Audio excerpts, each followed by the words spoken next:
İndi isə həmzənin sözün ortasında yazılış qaydasını öyrənək. Sözün ortasında həmzənin nə cür yazılmasını bilmək üçün biz iki şeyə baxmalıyıq. Birincisi, baxırıq həmzənin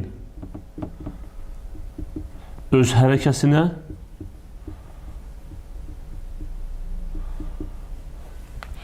və ikincisi, bir də baxırıq həmzədən bilavasitə əvvəl gələn hərfin hərəkəsinə.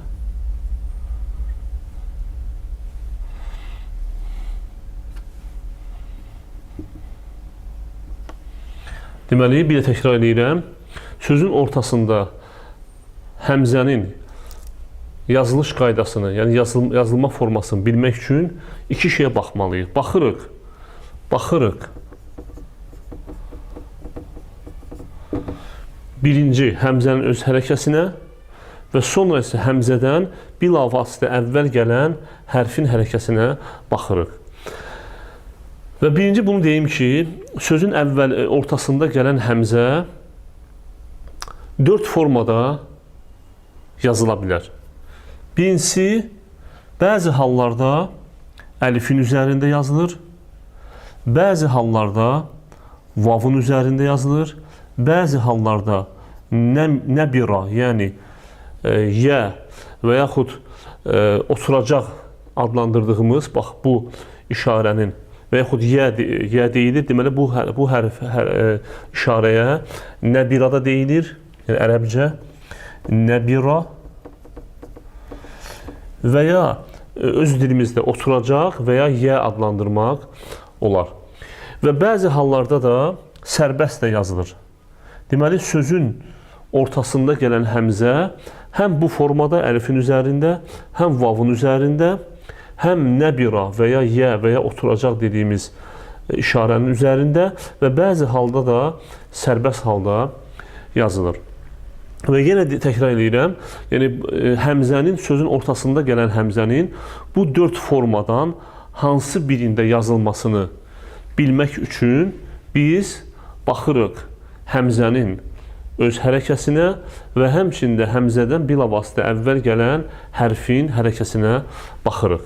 Və baxdıqdan sonra hansı hərəkə, yəni həmzə və həmzədən əvvəl gələn, məsələn, tutaq ki, bir söz götürsək, bu tutaq ki, həmzədir, həmzə və bu da həmzədən əvvəl gələn hərfdir.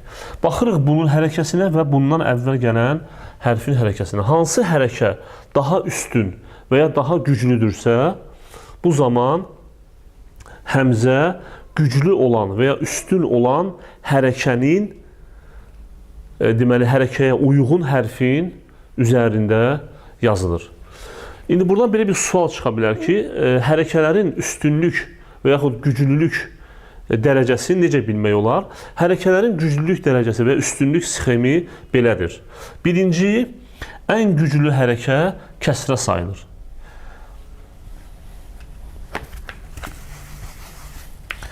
Demək, hərəkələrin üstünlük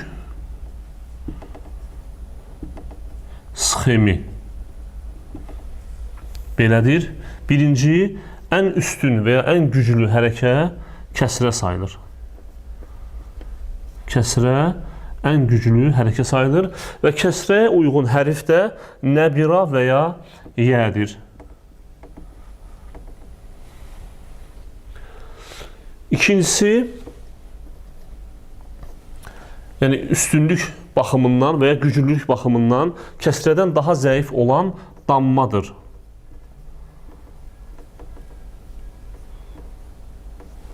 Və dammaya uyğun hərf də vavdır. Üçüncüsü isə ən zəifi olan fəthədir.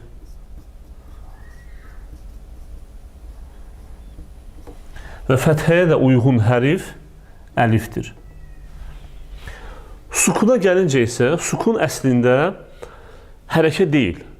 Əslində sukun hərfin üzərində yazılır ki, həmən hərfin hərəkəsiz olduğunu bildirsin. Amma bəzi alim dilçilər onu deməli hərəkə sayıb, onu da ən zəif olan dördüncüsü sukunu göstərirlər. Bayaq dediyim kimi, sukun əslində hərəkə deyil. O, sadəcə hərfin üzərində heç bir hərəkənin olmamasını göstərmək üçün qoyulan bir işarədir. Və üstünlük dərəcəsi belədir. Və biz baxırıq birinci həmzənin öz hərəkəsinə və sonra həmzədən bilavasitə əvvəl gələn hərfin hərəkəsinə. Və həmzədən sonra gələn hərfin hərəkəsi bizi maraqlandırmır, yəni bu məsələdə.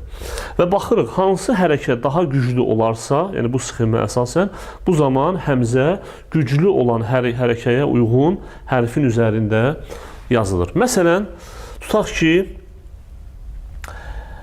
həmzənin öz hərəkəsi dammadır və yaxud öz hərəkəsi fəthədir və özündən əvvəl kəsrə gəlmişdir. Baxırıq biz güclük dərəcəsinə, fəthə və ya kəsrə ən güclü kəsrədir. Deməli, bu sözdə deməli, həmzə nəbiranın üzərində yazılacaq. Yəni, öz hərəkəsinə baxmayaraq üzərində, çünki kəsrə daha güclüdür. Və yaxud başqa bir söz, əgər bizə bir söz verilsə və bu sözdə həmzənin öz hərəkəsi damma və özündən əvvəl fəthə olarsa, yenə də baxırıq biz hərəkələrin üstünlük sxeminə əsasən, deməli, damma daha güclü sayılır fəthədən və ona görə də burada həmzə vavun üzərində yazılacaq. Və yaxud başqa bir məsələ, məsələn, əgər həmzənin öz hərəkəsi sukun və özündən əvvəl, məsələn, fəthə gələrsə, bu zaman yenə də sukun ən zəif olduğundan və ya hərəkə deyil və buna görə də həmzə əlifin üzərində yazılacaq. İndi isə misallar keçək, misallara. Məsələn, həmzənin nəbira üzərində yazılmasına aid misala baxaq. Məsələn, raisun sözünü yazıram.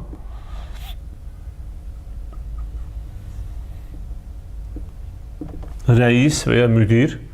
Və burada gördüyümüz kimi həmzənin öz hərəkəsi kəsrədir və özündən əvvəlki hərfin hərəkəsi də fəthədir.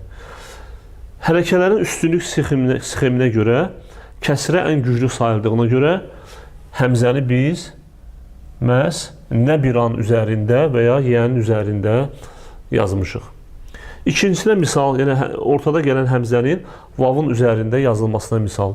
Məsələn, mu'minun sözünü götürək.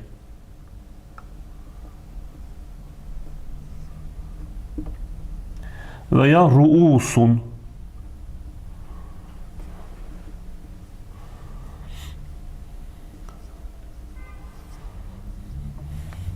Fikir versək bu sözlərdə, birinci sözdə həmzənin öz hərəkəsi sukundur. Və özündən bilavasitə əvvəl gələn hərfin hərəkəsi isə dammadır və damma sukundan daha güclüdür və buna görə də həmzə vavun üzərində, yəni bu dammaya uyğun olan vavun üzərində yazılmışdır. Və burada da həmçinin görsək, baxsaq görərik ki, həmzənin öz hərəkəsi də dammadır və özündən əvvəl gələn hərfin hərəkəsi də dammadır və buna görə də hər ikisi eynidir və dammaya uyğun hərf vav olduğundan həmzə vavun üzərində yazılmışdır. Üçüncü misal, əlifin üzərində yazılmasına misal. Məsələn, məsələtun sözünü yazıram.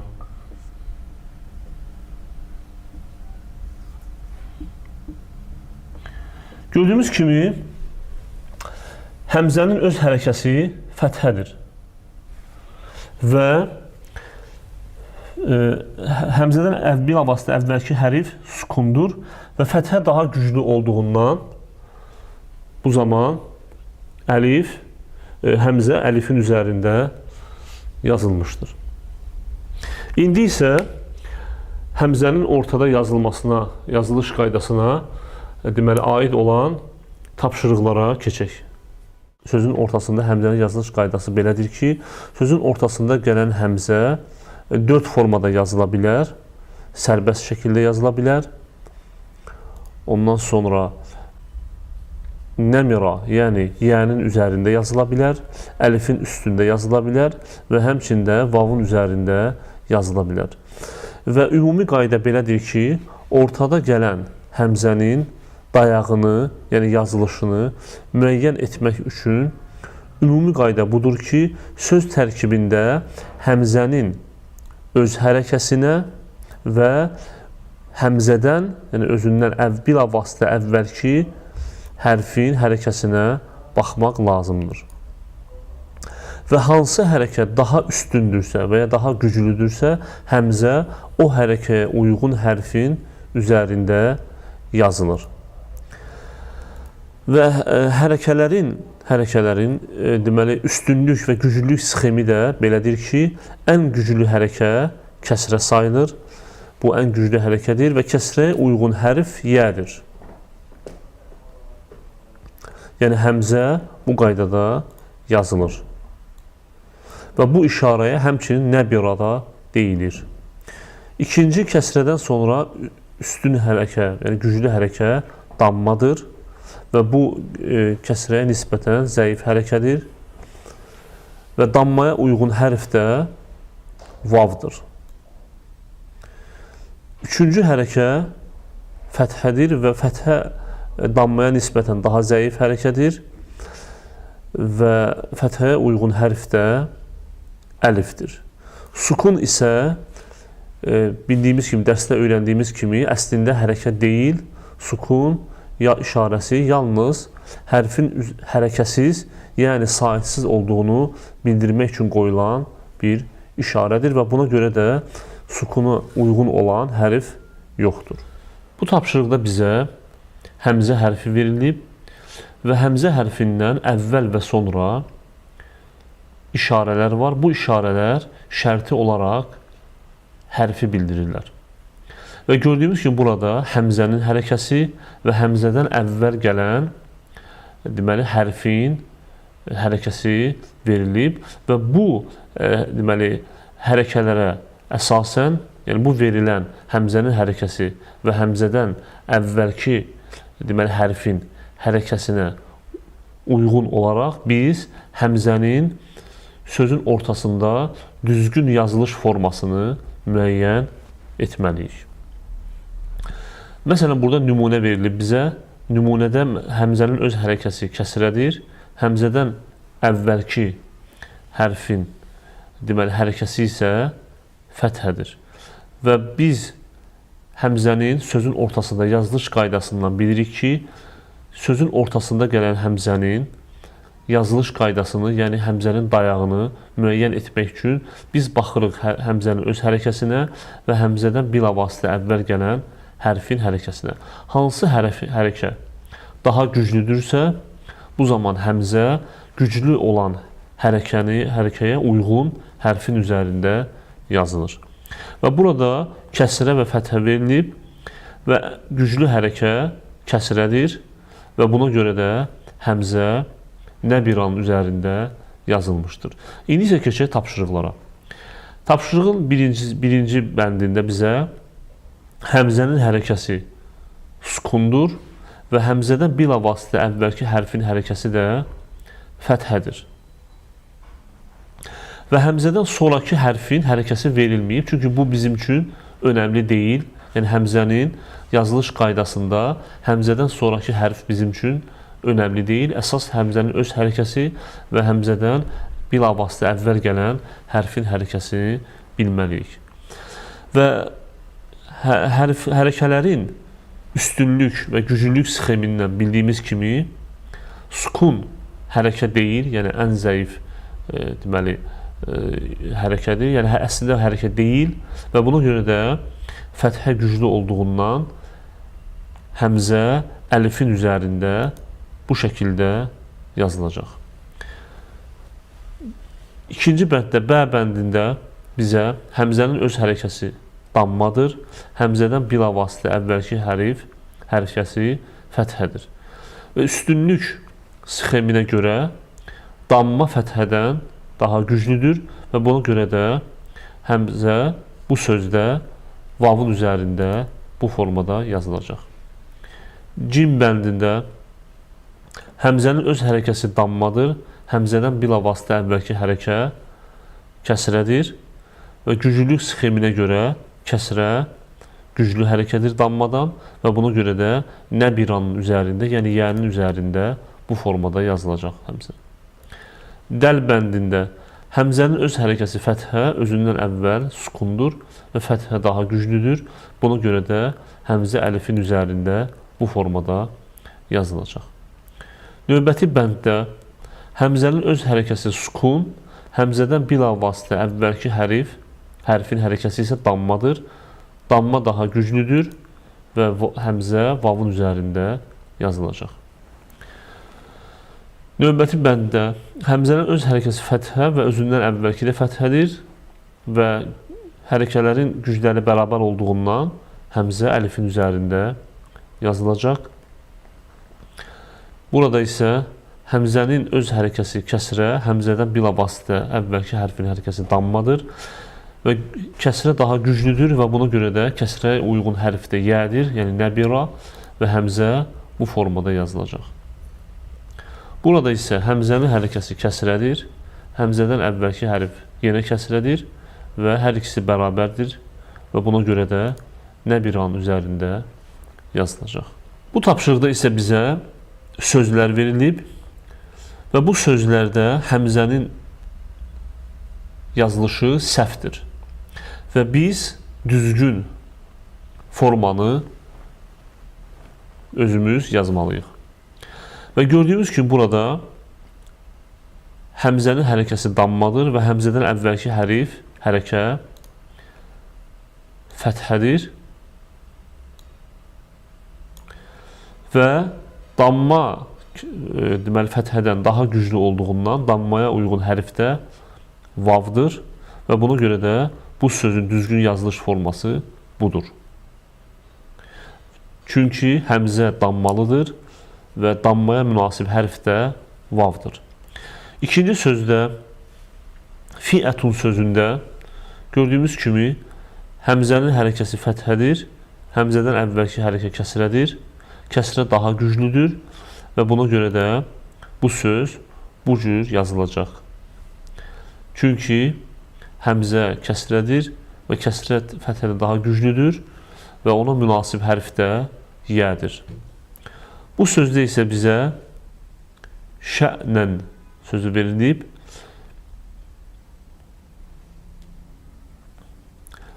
Həmzənin öz hərəkəsi sukundur, həmzədən əvvəlki hərəkə fəthədir.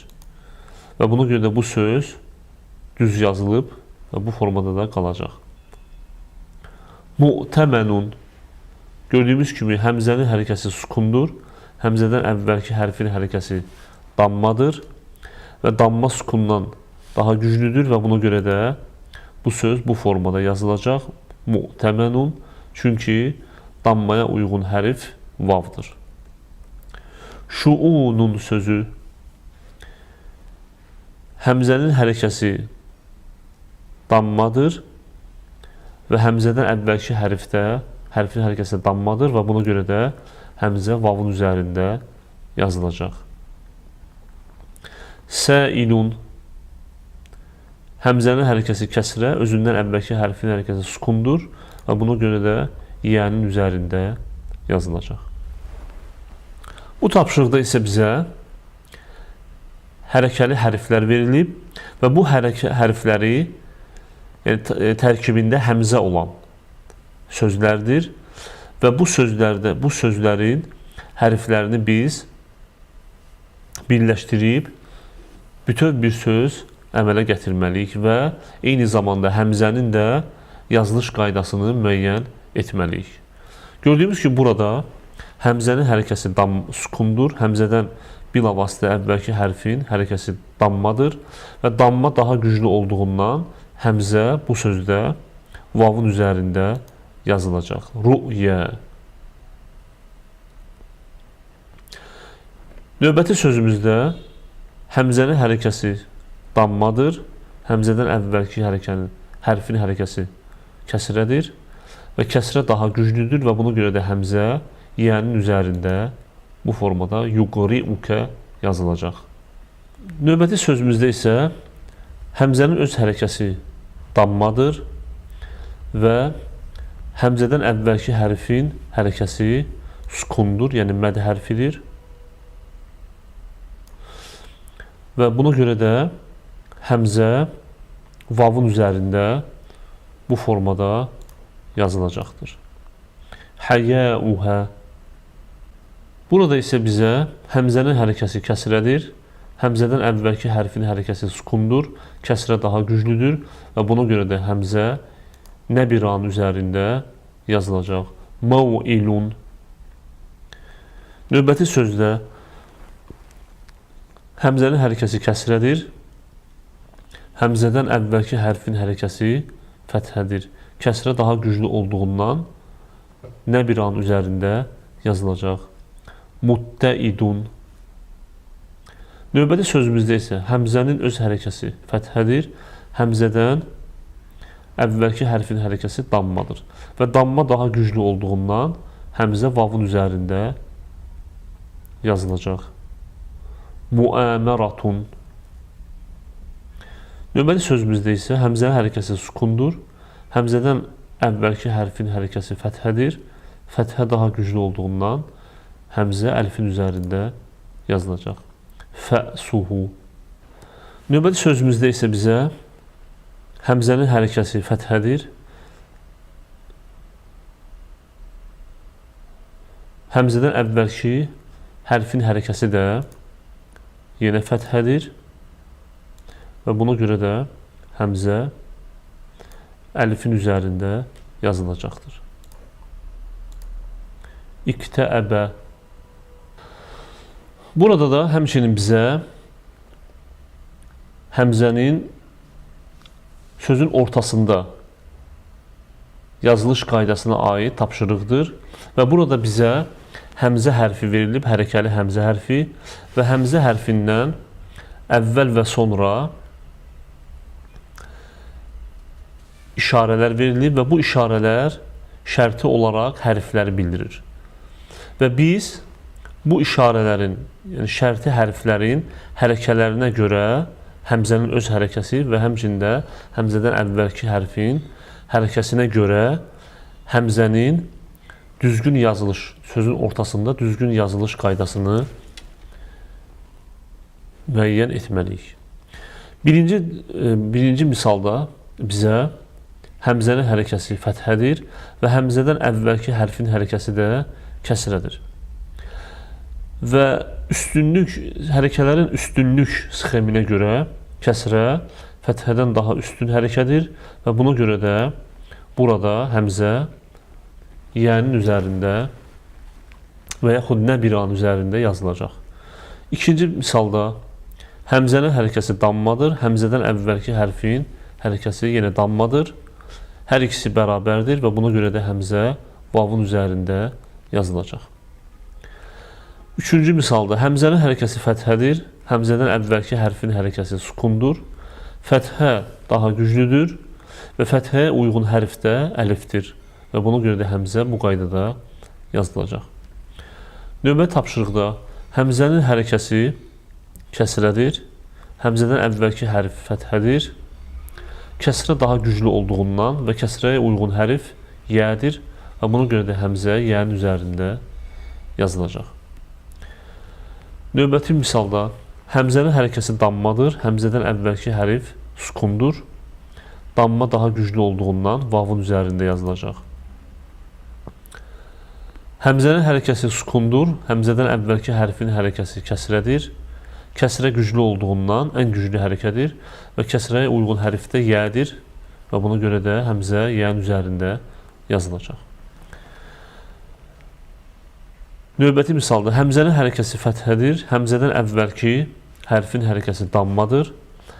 Damma fəthəyə nisbətən daha güclü hərfdir və dammaya uyğun hərf də vavdır və buna görə də həmzə vavun üzərində yazılacaq.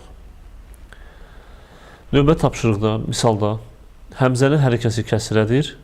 Həmzədən əvvəl sukun, kəsrə güclü olduğundan yənin üzərində yazılacaq. Bu tapşırıqda isə bizə hərflər verilir və bu hərfləri birləşdirərək bütöv söz yazmağı bizdən tələb olunur və burada da sözün tərkibində həmzə var və buna görə də həmzənin sözün ortasında yazılış qaydasını tətbiq edərək həmzənin düzgün yazılmasını biz göstərməliyik. Gördüyümüz ki, burada həmzənin hərəkəsi fəthədir və həmzədən əvvəlki hərfin hərəkəsi sukundur. Fəthə sukuna nisbətən daha güclü hərəkə olduğundan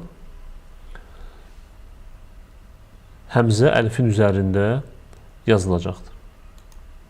Məsələtun. Növbəti sözdə həmzənin hərəkəsi kəsrədir. Həmzədən əvvəlki hərfin hərəkəsi yenə kəsrədir və həmzə yənin üzərində yazılacaq. Muttəkiinə.